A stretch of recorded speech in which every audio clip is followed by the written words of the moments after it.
Hola, buenas tardes, ¿cómo están? Estamos en una nueva clase de la especialización de enfermería de urgencias, emergencias y catástrofes. En la materia que nos une hoy es la intervención de enfermería en alteraciones y patologías prevalentes de urgencias, emergencias y catástrofes y intrahospitalarias. En el día de hoy vamos a compartir, ¿sí? Un PowerPoint que es la eh, reunión donde vamos a tratar de lo que es la vía aérea obstruida, ¿sí? Los distintos tipos de obstrucciones, que hay dos, una se divide en más etapas, ¿sí? Pero y el tratamiento que lleva ambas obstrucciones, ¿sí? Vamos a ver a definir en principio lo que es la obstrucción de la vía aérea.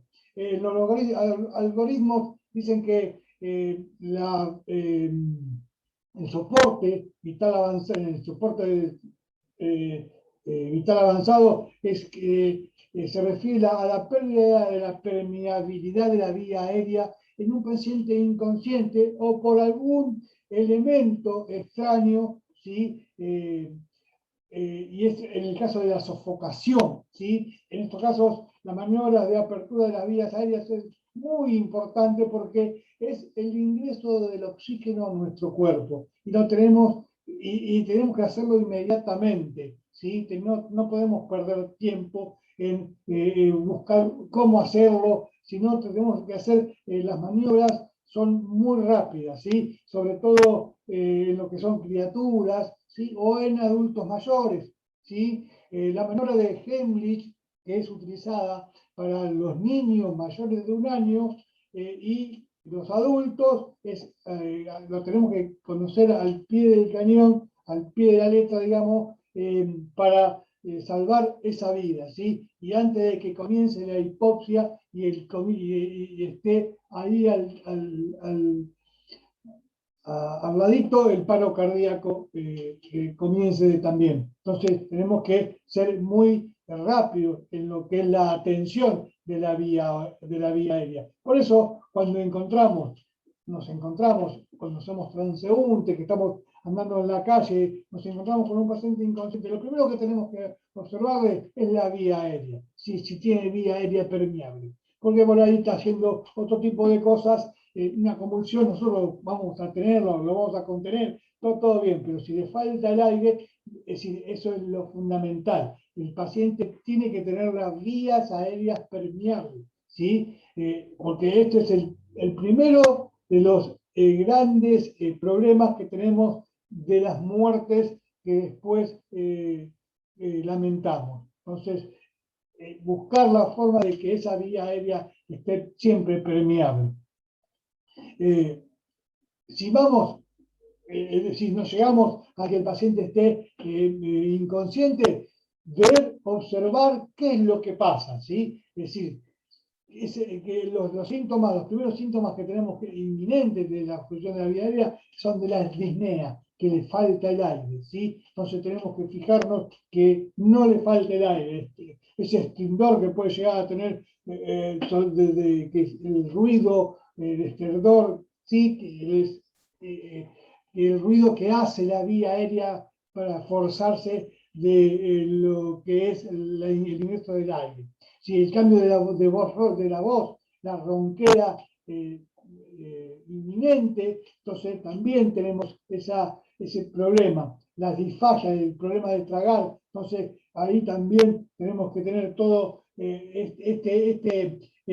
bagaje de cosas, ¿sí? Para poder diagnosticar sobre lo que es la vía aérea muy rápidamente. La salivación, incapacidad de tragar las secreciones. También los vemos, como nos va a faltar el aire, vamos a estar incapaces de mantenernos en pie, entonces debemos estar presentados para que poder liberar lo que es la vía aérea alguna postura sentados. Entonces, tenemos que tener estos signos, ¿sí? Muy bien en claro y poder salvaguardar la vida de la persona. Una de los grandes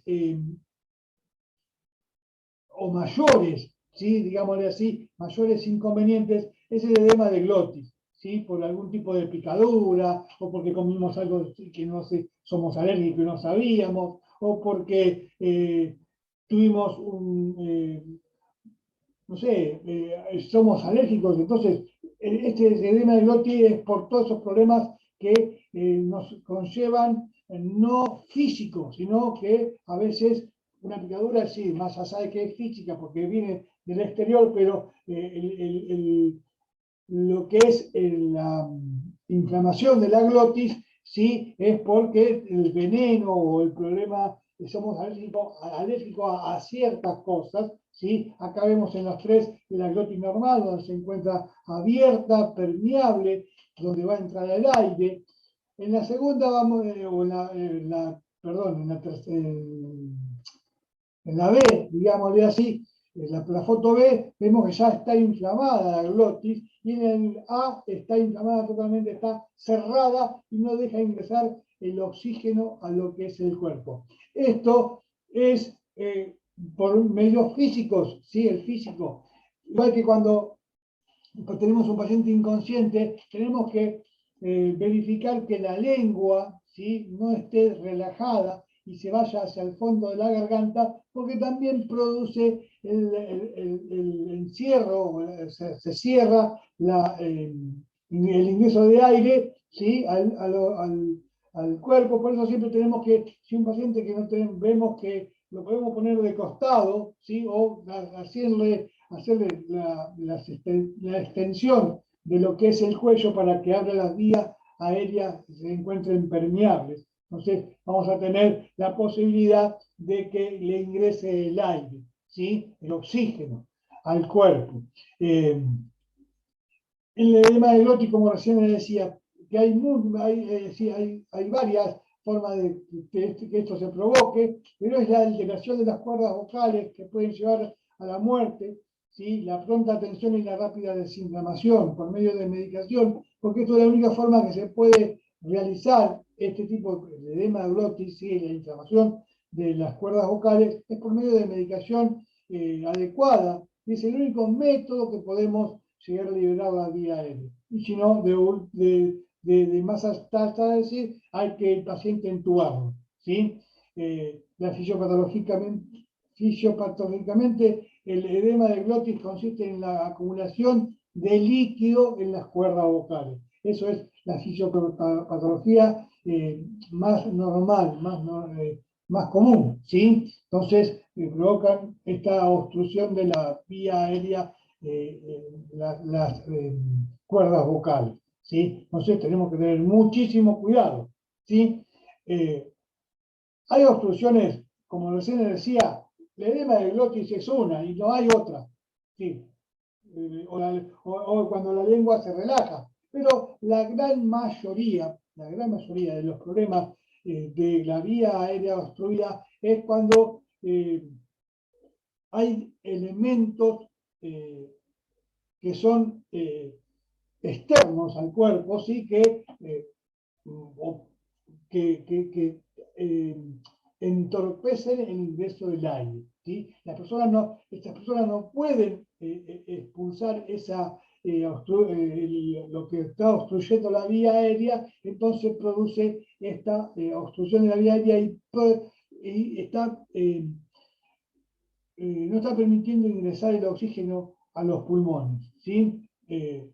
Entonces no realizamos la oxigenación pulmonar y tampoco hacemos la oxigenación del todo de nuestro cuerpo. Y llega a que tengamos problemas, ¿sí? El día de mañana, problemas muy graves en algunos casos por falta de oxígeno por mucho tiempo y sobre todo lo que nosotros sabemos que es en el cerebro, ¿sí? Para este tipo de elementos, ¿sí? Que van a obstruir la vía aérea, vamos a manejarnos en los adultos, en los niños mayores de 1 año y los adultos con la llamada maniobra de Heimlich, ¿sí? Este médico inglés no, perdón, estadounidense, ¿sí? Que en 1974 instituye lo que son las maniobras de Heimlich, dándole honor a su nombre, ¿sí? Que nació en febrero de 1920, estudió en una de las universidades más prestigiosas de Estados Unidos, y se dedicó toda su vida a lo que es la emergentología, ¿sí? En 1970, perdón, comenzó a estudiar, ¿sí? Y a perfeccionar todos estos movimientos para con aquellas personas que se encontraban ahogadas o con algún elemento que le estaba prohibiendo oxigenar como corresponde. Entonces fue la persona que descubrió, así vamos a llamarlo así, que estas maniobras eran muy útiles para salvar vidas. Él fallece en el 2016, ¿sí? En diciembre del 2016, con toda su vida, hasta que falleció, él fue un médico muy prestigioso en Estados Unidos, y trabajó salvando vidas continuamente. Por eso estas maniobras que utilizamos cuando tenemos algún paciente ahogado o con algún elemento en la garganta, se llevan su nombre. Lo que vamos a ver primero son la maniobra en los niños, ¿sí? En los niños de 1 año o menores de 1 año. Es decir, no es lo mismo, no es la misma maniobra, sino tenemos que tomar a la criatura, observar que no esté respirando, ¿sí? O por qué no está respirando, y si tiene algún objeto que le esté obstruyendo la vía aérea. Entonces lo tenemos que colocar boca abajo sobre el talón de la mano, ¿sí? Y hacerle golpes en la espalda hasta que expulse ese elemento que está obstruyendo las vías. Esos golpes tienen que ser muy firmes, ¿sí? Para no lastimar a la criatura. Y por supuesto, después de hacer 5 golpes consecutivos, girar a la criatura y fijarse que le haya salido el elemento que estaba obstruyendo la vía aérea. Si no, volver a hacerlo tantas veces sea necesario hasta que expulse este elemento, ¿sí? Después tenemos, estas son las posiciones, ¿sí? Correctas, más allá si no tenemos una silla, todo es útil en lo que es la emergencia. Entonces tenemos que observar siempre la primera, la postura correcta, es decir, sobre una rodilla o bien apoyado sobre la mano, ¿sí? Que no se caiga la criatura, y comenzar con los golpes. Y observar, como en la figura 3, donde observamos que no esté el alimento, y si lo tiene en la boca, sacárselo, ¿sí? Con mucho cuidado para no lastimar a la criatura.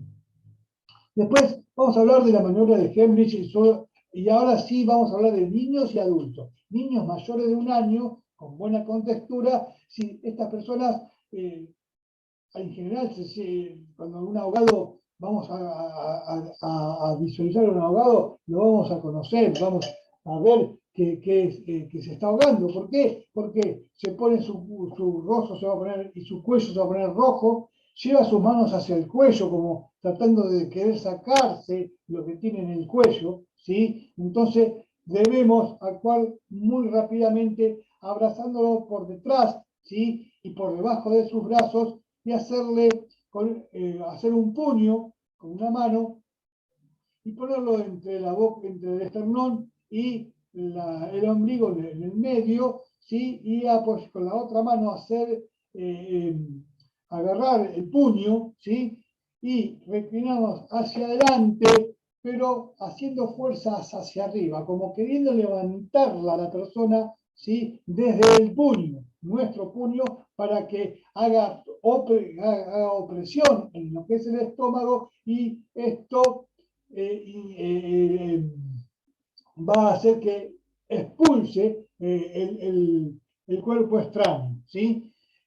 Así vamos a seguir hasta que la persona, como la criatura, expulse ese elemento. Ahora lo vamos a ver, hay unas par de fotografías para que ustedes se ubiquen, ¿sí? Acá la persona se lleva la mano a la garganta, entonces lo abrazamos por detrás, ¿sí? Ya con el puño cerrado, ¿sí? Con la otra mano vamos a tomar el puño apoyándolo entre el ombligo y el esternón, ¿sí? Vamos a hacer fuerza hacia nosotros, ¿sí? Y hacia arriba, como queriendo levantar. Ustedes fíjense que acá el talón del señor de azul está en el aire, está en puntas de pie. Sí, esta es la forma correcta de poder hacer esta compresión tantas veces sea necesaria para para que el paciente expulse lo que está haciendo el taponamiento de las vías aéreas, ¿sí? Entonces es la mejor forma de actuar. Hay maniobras de Heimlich sentado, es decir, bueno, cuando nosotros tenemos un paciente que se está desvaneciendo, que ya que está débil porque le está faltando el oxígeno, ¿sí? Lo tenemos que sentar en una silla, ¿sí? Es exactamente lo mismo que que la maniobra de Heimlich parado, ¿sí? Por debajo, lo abrazamos por debajo de los brazos de él, vamos a hacer fuerza contra la silla, ¿sí? Lo más fuerte posible para que la persona expulse el elemento que nos está perjudicando.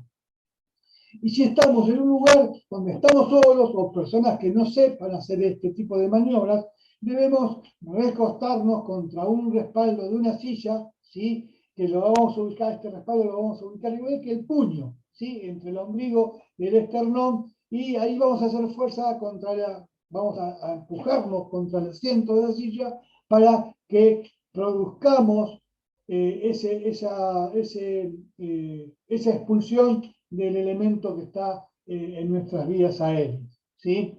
Hay que tener muchísimo cuidado porque estas cosas llevan que a veces, como nos quedamos sin aire, ¿sí? Entonces podemos llegar al desmayo, entonces hay que hacerlo lo más rápido posible.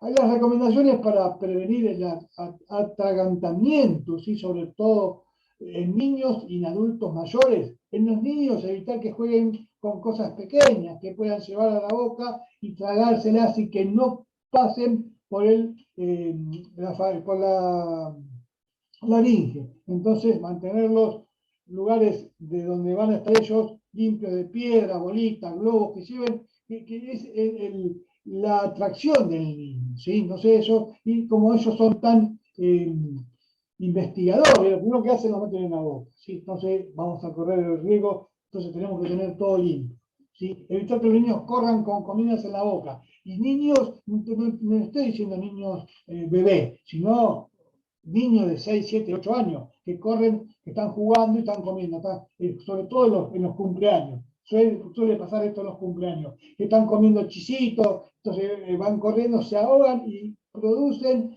este ahogamiento que a veces nos hace hacer dolor de cabeza.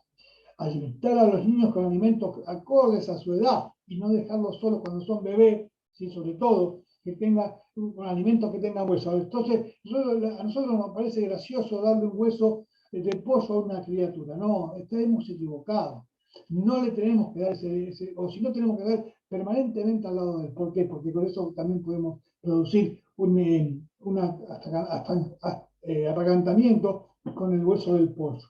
Y el hueso del pollo sabemos que es muy peligroso, ¿sí? Aparte, más allá de que los chicos no lo van a morder, pero el pollo se quiebra y lastima mucho, porque es tan filoso como una gileta. Entonces, o que los chicos coman con porciones muy chiquititas, ¿sí? Desmenuzadas prácticamente, pero para que no se ahoguen, ¿sí? Esto es prevención, ¿sí? Acá hay prevención, solamente hay que prevenir que los chicos no se ahoguen. En los adultos y adultos mayores, bueno, los adultos Sabemos que tenemos que darle, la comida tiene que estar bien cortada, o si no, bien masticada, ¿sí?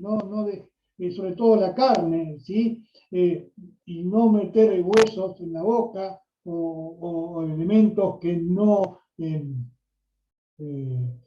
sean para su alimentación, ¿sí? Para tragar. Entonces, la carne tiene que estar bien cortada y poder deglutirlo normalmente, ¿sí? Sin ningún tipo de esfuerzo. Los adultos mayores, igual que las criaturas, igual que los niños, darle alimentos que puedan deglutir fácilmente, ¿sí? Como la papilla o batidos, cuando hay aquellas personas que son adultos mayor y tienen problemas de deglución, entonces tenemos que tener esa papilla, ese batido para que no obstruya las vías aéreas, ¿sí? Estos grandes problemas que tenemos de la vía aérea obstruida para no producir. Estas son recomendaciones para que esto no suceda. En todo lo que va de mi carrera, he visto muchísimas obstrucciones de vía aérea, hemos visto edemas de glotis muy graves que han llegado a la intubación inmediata antes que se termine de cerrar, ¿sí? Porque se ve, si nosotros agarramos un laringoscopio en un paciente que tiene un edema de glotis, vamos a ver cómo la glotis, pero se ve, es muy común que se vaya viendo, ¿sí? Cómo se va cerrando, entonces hay que hacerlo lo más rápido posible que el paciente esté entubado, ¿sí? Entonces, hay que tratar de que esa obstrucción, ese edema de glotis, esa alimentación mal dada, tenemos que prevenir. Esto es prevención. El edema de glotis a veces que es un poco más complicado porque una picadura de una abeja, la mayoría de la gente es alérgica a las picaduras de avispas o abejas y entonces corremos el riesgo de que este paciente ya cuando llegue a la guardia llegue con problemas muy graves, ¿sí? Entonces tenemos que tener en cuenta esto en lo que es la vía aérea obstruida, ¿sí? Tratar de enseguida desobstruir o enseguida tratar de que el paciente pueda llegar a respirar de una forma y llegar lo más rápido posible, ¿sí? En un edema de glotis a lo que es el hospital. En las otras, a veces, que como la maniobra de Heimlich, lo podemos hacer en cualquier lado. Entonces tenemos posibilidad de que el paciente vaya igual a la guardia a ser atendido porque puede llegar a haber tenido una lesión en lo que es la vía aérea, entonces hay que tratarlo. Entonces, estas cosas son para que poder prevenir, ¿sí? El día de mañana una vía aérea obstruida. Espero que le haya sido de utilidad y que sea para el bien de ustedes y para el bien de mucha gente que tenemos la posibilidad de atender. Le agradezco su atención y nos vemos muy pronto en alguna otra clase de lo que es la especialización de enfermería en urgencias, emergencias y catástrofes. La materia es intervención de enfermería en alteraciones y patologías prevalentes de urgencias, emergencias y catástrofes pre-intrahospitalarios. Muchas gracias y hasta muy pronto.